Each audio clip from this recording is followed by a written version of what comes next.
우리 안에는 사그라들지 않는 갈망이 있습니다. 누구에게나 내면의 의미를 찾고자 하는 욕구와 가치 있는 사람이 되고자 하는 갈망이 있습니다. 우리는 이러한 갈망에 이끌려 삶을 가장 즐겁고 만족스럽게 만들어주는 선택을 하고자 합니다. 하지만 바쁜 세상에서는 가치나 의미가 없는 선택을 하기 쉽습니다. 우리가 원하는 마음의 평화와 성취감을 얻기 위해서는 자신과 타인에게 영원한 의미를 지닌 꿈, 우선 과제, 그리고 목표를 분명하게 정해야 합니다. 우리가 의미를 찾는 데 도움을 주는 원칙은 공헌, 자선, 각별한 관심 등이 있습니다. 우선 공헌에 대해서 얘기를 해보겠습니다. 스스로를 되돌아보는 순간 우리가 가장 많이 하는 생각은 세상에 무언가 도움이 되고 싶다는 것입니다. 우리는 공헌하기를 원합니다. 대의든 사명이든 의미 있는 그 무엇에 참여하고 싶어 합니다. 그러나 매일 어떤 공헌을 할지 찾기는 쉽지가 않습니다. 우리가 일상의 자질구레한 일에 치일 때는 더욱 그렇습니다. 하지만 살다 보면 누구에게나 어떤 가치를 지킬 것인지, 어떤 목적을 추구할 것인지를 분명히 해야 하는 순간이 찾아옵니다. 다음에 소개할 세 가지 이야기에는 세 사람이 등장합니다. 그들은 앞으로 나아가 공헌을 하며 삶을 주도할 것인지 아니면 뒤로 물러나 삶에 끌려다닐 것인지 결정해야 하는 순간을 맞이했습니다. 첫 번째 이야기의 주인공은 존 베이커라는 젊은이입니다. 뛰어난 육상 선수 존은 올림픽에 출전하겠다는 꿈을 품고 있었습니다. 어느 순간 인생의 의미 찾기와 공헌에 대한 욕구가 큰 시련을 맞게 됩니다.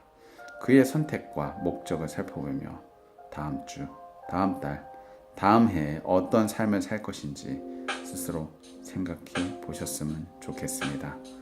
여러분은 어떻게 공헌하시겠습니까? 1969년 봄까지만 해도 24살의 청년 존 베이커의 미래는 밝아 보였습니다. 당시 그는 육상 선수로서 놀라운 기량을 발휘해 절정기에 올라 있었고 스포츠 기자들로부터 세계적으로 손꼽히는 1500m 선수라는 평가를 받았습니다. 더불어 그의 가슴 속에는 1972년 미넨 올림픽에서 미국 대표로 뛰겠다는 꿈이 활활 타오르고 있었습니다. 그러나 고등학교 때까지만 해도 그는 체격이 빈약한 데다 또래보다 키가 작아 육상 선수로는 부적합한 것 같았습니다. 더욱이 육상 선수의 소질이 전혀 보이지 않았습니다. 그런데 고등학교 2학년 때 그의 삶을 바꾸어 놓는 극적인 일이 일어났습니다.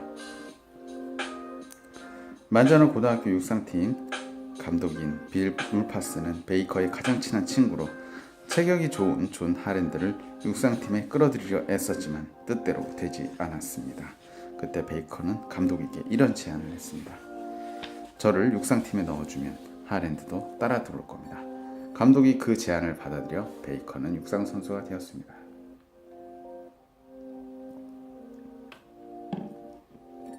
그해부터 첫 번째 열린 대회는 엘버커키 동쪽 언덕을 가로지르는 3km 이하 크로스 컨트리 대회였습니다.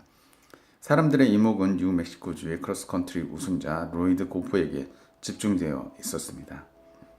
출발 신호가 울리자 선수들은 일제히 출발했고 예상했던 순위대로 달리기 시작했습니다. 당연히 고프가 선두를 달렸고 하랜드가 그 뒤를 따랐는데요. 4분이 지나자 선수들은 하나씩 반환점이 있는 낮은 언덕 뒤로 사라졌습니다. 그렇게 2분 정도가 지났을 때 한 선수가 나타났습니다. 울파스 감독은 코치의 옆구리를 치르면서 말했습니다. 고프가 들어온다. 그러고는 좀 더 자세히 보기 위해 쌍안경을 들여다보는 울파스 감독이 소리쳤습니다. 맙소사, 고프가 아니야, 베이커야. 베이커는 다른 선수들을 멀찌감치 따돌리고 혼자 결승선을 통과했습니다. 8분 3초 5, 대회 신기록이었습니다. 언덕 저편에 무슨 일이 일어났던 것일까요? 경주가 중간 정도 펼쳐졌을 때 선두 그룹의 뒤를 바짝 쫓던 베이커는 스스로에게 질문을 했습니다. 나는 최선을 다하고 있는가? 그렇지 않다는 대답이 돌아왔습니다. 베이커는 앞에 가는 선수의 등에 눈을 고정시키고 다른 것은 생각하지 않았습니다. 오로지 앞의 선수를 따라잡는다는 한 가지 생각에만 집중했습니다. 한 선수를 따라다오면 그 다음 선수를 목표로 정했습니다. 온몸에 알 수 없는 힘이 솟는 것이 느껴졌습니다. 그는 마치 최면에 걸린 것 같다고 합니다. 그는 한 사람씩 추월했고 근육의 피로도 잊은 채 결승선을 지나 지쳐 쓰러질 때까지 맹렬하게 달렸습니다. 그의 승리는 유행이 아니었습니다. 시즌 중에 우파스 감독은 베이커를 다른 몇몇 대회에 참가시켰고 결과는 항상 같았습니다. 평범하고 장난을 좋아하는 베이커는 경기장에만 들어서면 맹렬하고 승부욕이 강한 경쟁자로 돌변했습니다. 고등학교 2학년 때 베이커는 뉴멕시코주의 대회 기록을 6번이나 갱신했고 3학년 때에는 주에서 최고의 1500m 선수로 인정받았습니다. 1962년 가을이 되자 베이커는 엘버커키에 있는 뉴멕시코 대학교에 들어가면서 훈련을 한층 강화했습니다. 그는 매일 새벽 거리와 공원, 골프장 등 40km씩 달렸는데요. 훈련 결과는 실전에서 그대로 나타났습니다. 에벨린, 털사, 솔트레이크 시티 등 뉴멕시코 대학교 로버스 팀이 참가하는 곳에서는 어디나 존 베이커가 예상을 뒤엎고 우승했습니다. 베이커가 3학년에 되던 1965년 봄 미국 전역에서 가장 강한 육상팀은 서던 캘리포니아 대학교의 트로이 팀이었습니다. 막강한 트로이 팀이 종합경기대회에 참가하기 위해서 엘버커키로 찾아왔을 때 스포츠 전문가들은 모두 로버스 팀의 패배를 점쳤습니다. 그들은 트로이 팀의 간판 선수인 크로스 존스, 더그 칼훈, 브루스 베스 중 한 명에게 우승이 돌아갈 것이라고 예상했습니다. 그들은 모두 베이커보다 좋은 기록을 보유하고 있었습니다. 베이커는 선두로 1000바퀴를 돈 후 의도적으로 뒤에 쳐져 4번째로 달렸고 칼훈과 베스가 선두를 지켰습니다. 신중한 존슨은 그 뒤를 따라 달렸습니다. 세 번째 바퀴를 돌 때 베이커와 존슨이 동시에 선두로 나서려다 충돌했습니다. 그때 베이커가 몸의 중심을 잃지 않으려고 하는 사이에 다른 선수들이 그를 제치고 나아갔습니다. 존슨이 선두를 달렸습니다. 약 300m 남겨두고 베이커는 마지막 스퍼트에 들어갔습니다. 먼저 베스를 제치고 그 다음 카론을 제쳤습니다. 마지막 바퀴에서 존슨과